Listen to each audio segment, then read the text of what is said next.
नमस्कार। श्रीमद् भागवतम तो मतलब अद्भुत कथाओं और गहरे आध्यात्मिक ज्ञान का सागर है। बिल्कुल। आज हम इसके चौथे स्कंद से एक ऐसी ही कहानी की गहराइयों में उतर रहे हैं जो पीढ़ियों से प्रेरणा देती आई है। ध्रुव की कहानी। जी, ध्रुव की कहानी।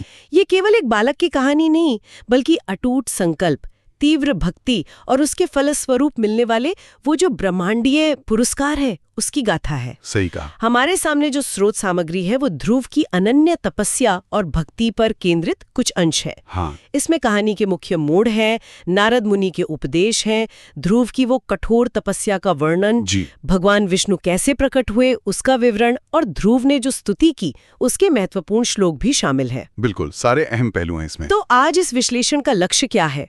हम ये समझने की कोशिश करेंगे कि कैसे एक बालक का मतलब अपमानित हृदय और उसका दृढ़ निश्चय उसे आध्यात्मिक यात्रा के शिखर तक ले गया। कैसे उसकी भक्ति इतनी प्रगाढ़ हुई कि स्वयं नारायण को प्रकट होना पड़ा।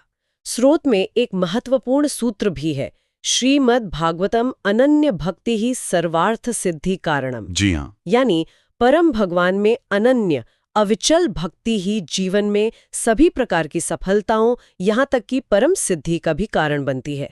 चलिए इस सूत्र को ध्रुव की कहानी के जरिए खोलते हैं। बिल्कुल, और ये कहानी इसलिए भी खास है क्योंकि ये दिखाती है कि आध्यात्मिक यात्रा हमेशा मतलब शांत और सुखद माहौल से ही शुरू नहीं होती। अच्छा। कई बार गहरी व्यक्तिगत चोट, अन्याय का बोध या तीव्र भावनात्मक उथल-पुथल भी एक शक्तिशाली उत्प्रेरक बन सकती है। हाँ, ये तो है। बशर्ते उस ऊर्जा को सही दिशा मिल जाए। ध्रुव की कहानी इसी रूपांतरण का आप कह सकते हैं एक बेहतरीन उदाहरण है। तो कहानी का आरंभ होता है राजमहल की भव्यता के बीच, लेकिन एक कटु अनुभव से। ध्रुव राजा उत्तानपाद और उनकी पहली पत्नी रानी सुनीति के पुत्र थे। जी हाँ। लेकिन राजा अपनी दूसरी पत्नी सुरुचि पर ज्यादा मोहित थे। हाँ। एक दिन बालक ध्रुव ने अपने पिता की गोद में बैठने की कोशिश की, लेकिन सुरुचि ने न केवल उसे रोक दिया बल्कि कठोर शब्दों से अपमानित भी किया। बहुत कठोर शब्द। कहा कि राजा की गोद पर केवल उसी के पुत्र का अधिकार है और अगर ध्रुव को ये स्थान चाहिए तो उसे भगवान की तपस्या करके सुरुचि के गर्भ से जन्म लेना होगा। ये शब्द किसी बालक के लिए कितने चुभने वाले रहे हो। हाँ, ये घटना ध्रुव के जीवन का मतलब एक निर्णायक मोड़ साबित हुई। स्रोत इस बात पर जोर देते हैं कि ये सिर्फ एक बच्चे का रूठना या जिद नहीं थी। अच्छा। सुरुचि के शब्द बहुत कठोर थे और उन्होंने ध्रुव के कोमल मन पर गहरा आघात किया। लेकिन यहाँ देखने वाली बात यह है कि उस 5 वर्षीय बालक ने इस अपमान को व्यक्तिगत रंजिश या निराशा में नहीं बदला। उसके अंदर एक असाधारण संकल्प जागा, राज्य या पिता के स्नेह से भी कहीं बड़ी चीज पाने का संकल्प। वाह। उस अपमान ने साधारण दुख के बजाय एक ऐसी आध्यात्मिक चिंगारी जलाई जिसने उसे परम सत्य, परम आश्रय भगवान नारायण की खोज की ओर मोड़ दिया। ये बाहरी चोट से भीतर की ओर मुड़ने का, ऊर्जा के रूपांतरण का एक अद्भुत उदाहरण है। और वो बालक अपनी माँ सुनीति से नारायण का मार्ग पूछकर उसी दृढ़ निश्चय के साथ महल के सुख छोड़कर अकेले ही वन की ओर निकल पड़ते हैं। जी। ये अपने आप में मतलब अविश्वसनीय लगता है। बिल्कुल। यही उनकी भेंट देवर्षि नारद से होती है। नारद की भूमिका यहाँ बहुत महत्वपूर्ण हो जाती है ना? अत्यंत महत्वपूर्ण। नारद मुनि केवल सहानुभूति या सांत्वना देने वाले पात्र नहीं हैं। वे एक मार्गदर्शक, एक गुरु के रूप में सामने आते हैं। हाँ। वे ध्रुव के संकल्प की दृढ़ता को परखते हैं, उसे वन के कष्टों और तपस्या की कठिनाइयों से अवगत कराते हैं, उसे वापस जाने का सुझाव भी देते हैं। अच्छा, पहले परखते हैं। जी। लेकिन जब वे ध्रुव की अटूट लगन देखते हैं तो वे समझ जाते हैं कि यह बालक साधारण नहीं है। तब वे उसे सही दिशा और साधन प्रदान करते हैं। और वो साधन था एक मंत्र। हाँ, नारद ने ध्रुव को दीक्षा दी और द्वादशाक्षर मंत्र ओम नमो भगवते वासुदेवाय, कुछ स्रोतों में ओम नमो नारायणाय भी आता है, वो प्रदान किया। अच्छा। ये सिर्फ शब्दों का समूह नहीं था, ये एक शक्तिशाली आध्यात्मिक कुंजी थी, भगवान से जुड़ने का सीधा माध्यम। नारद ने केवल मंत्र ही नहीं दिया बल्कि उसकी विधि भी समझाई। यमुना किनारे मधुवन जैसे पवित्र स्थान पर जाना, इंद्रियों को वश में रखना, प्राणायाम द्वारा श्वास को नियंत्रित करना, पूरी प्रक्रिया। हाँ, और मन को पूरी तरह से भगवान के स्वरूप में एकाग्र करना।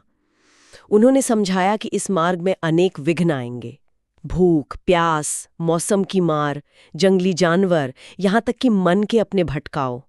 लेकिन इन सबको अनदेखा कर पूर्ण निष्ठा से ध्यान में लगे रहना होगा। जैसा कि उन्होंने कहा, अनन्य भक्ति परमम सुखम विन्दते, नित्यमनन्यम ध्यानम कुरु, नहि तत् विफलम। अनन्य भक्ति ही परम सुख लाती है, इसलिए अटोट ध्यान करो, ये साधना कभी व्यर्थ नहीं जाती।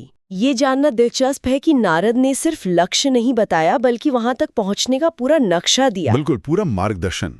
और फिर शुरू हुई ध्रुव की वो तपस्या, जिसके बारे में पढ़कर या सुनकर आज भी रोंगटे खड़े हो जाते हैं। स्रोत बताते हैं कि बालक ध्रुव ने मधुबन में कठोरतम नियमों का पालन किया। बिल्कुल। उनकी तपस्या वो क्रमिक रूप से और तीव्र होती गई। कैसे? पहले महीने उन्होंने हर 3 दिन में केवल कैत और बेर जैसे जंगली फल खाकर तप किया। 3 दिन में एक बार? हाँ। दूसरे महीने हर 6 दिन में सूखे पत्ते खाकर। तीसरे महीने हर 9 दिन में केवल जल पीकर। चौथे महीने हर 12 दिन में केवल श्वास लेकर। सिर्फ श्वास पर? जी। और 5वें महीने तक उन्होंने श्वास लेना भी नियंत्रित कर लिया और एक पैर पर खड़े होकर पूरी चेतना को परमात्मा में विलीन कर दिया। 5 साल का बालक। हाँ, ये तपस्या सिर्फ शारीरिक कष्ट सहना नहीं था, बल्कि अपने मन को बाहरी दुनिया से पूरी तरह हटाकर हर अणु परमाणु से सिर्फ नारायण पर केंद्रित करने का एक शक्तिशाली साधन था। कल्पना करना भी मुश्किल है। कल्पना कीजिए, कड़ाके की ठंड, मूसलाधार बारिश, जंगली जानवरों का भय, भूख प्यास की पीड़ा, और इन सब के बीच एक 5 वर्ष का बालक अडिग खड़ा है। स्रोत में वर्णन आता है कि उनके तप के तेज से तीनों लोग संतप्त हो उठे। देवताओं ने भगवान विष्णु से गुहार लगाई। जी। ये तपस्या सिर्फ व्यक्तिगत साधना नहीं रही, इसने ब्रह्मांडीय संतुलन को प्रभावित करना शुरू कर दिया था। हाँ, ये उनकी एकाग्रता और संकल्प की तीव्रता को दर्शाता है। जब किसी की चेतना इतनी गहराई से परमात्मा से जुड़ जाती है तो उसका प्रभाव व्यापक होता है। भागवतम में श्लोक आता है, सत्यधर्म परायणो हृष्टस्मितो दिव्य मानसः नित्यम नारायण भक्तिम प्रार्थयन निव।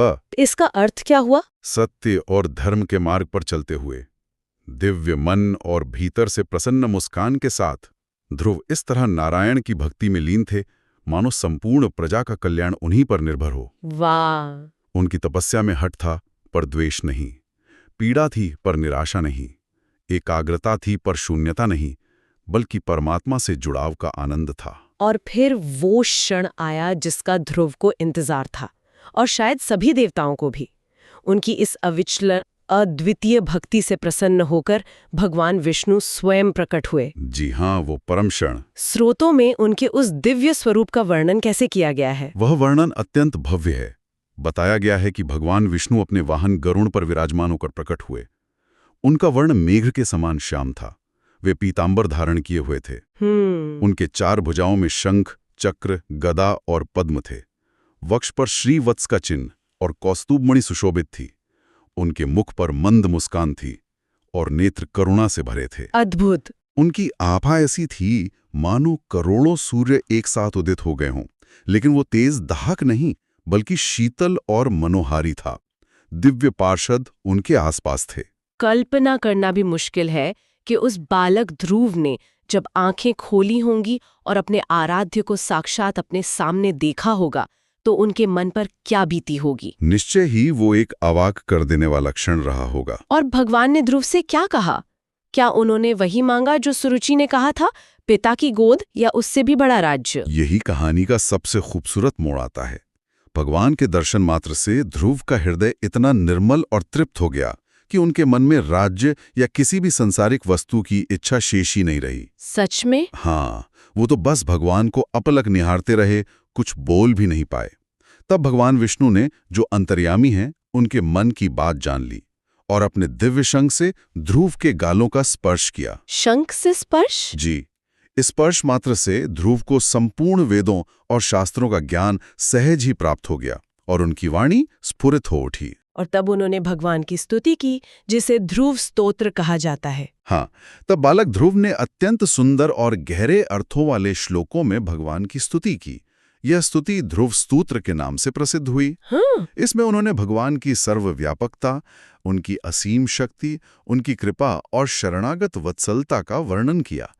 उन्होंने कहा कि जो भगवान सोए हुए जीव में भी चेतना जगाते हैं, उन्हीं की कृपा से आज वो बोल पा रहे हैं। कितनी विनम्रता। हाँ, और उन्होंने माना कि वो तो राज्य जैसी कांच की वस्तु खोजने निकले थे, पर उन्हें भगवान रूपी अमूल्य हीरा मिल गया। स्त्रोत में इसका एक अंश है, सर्वभूत हिते रतम सर्वात्मनि स्थितम हिमे त्वाम नित्यम स्मरामि नारायण भवन नाहि कश्चन। इसका अर्थ? हे नारायण, आप जो सभी प्राणियों के हित में लगे हैं और हर प्राणी के हृदय में आत्मा रूप में स्थित हैं, मैं आपका नित्य स्मरण करता हूँ। आपके अतिरिक्त और कुछ सत्य नहीं है। वाह! ये स्तोत्र बालक जैसी शुद्ध, निस्वार्थ और गहरी समझ वाली भक्ति का प्रतीक बन गया। आज भी माना जाता है कि इसका पाठ करने से मन शांत होता है, स्पष्टता आती है और सुरक्षा का अनुभव होता है। तो भगवान के दर्शन के बाद ध्रुव की मूल इच्छा का क्या हुआ? क्या भगवान ने उन्हें कोई वरदान दिया? भगवान ने ध्रुव के मन की प्रारंभिक इच्छा, वो जो उत्तम स्थान पाने की थी, उसको भी जाना और उसे पूरा करने का वरदान दिया, लेकिन उसे एक दिव्य और शाश्वत रूप में। दिव्य रूप में? कैसे? उन्होंने कहा, हे बालक, तुम्हारी निष्काम भक्ति से मैं परम प्रसन्न हूं। तुम 36,000 वर्षों तक धर्मपूर्वक पृथ्वी पर राज्य करोगे। ओह, राज्य भी मिला? हाँ, लेकिन आगे सुनिए। अंत में तुम्हें वो पद प्राप्त होगा जो सप्तर्षियों और अन्य नक्षत्रों से भी ऊंचा है, जो प्रलय काल में भी नष्ट नहीं होगा। और वो पद? यह पद ही ध्रुव लोक, यानी ध्रुव तारा। Pole star. ध्रुव तारा, जी, आकाश में एक स्थिर बिंदु जो हमेशा उत्तर दिशा में चमकता रहता है।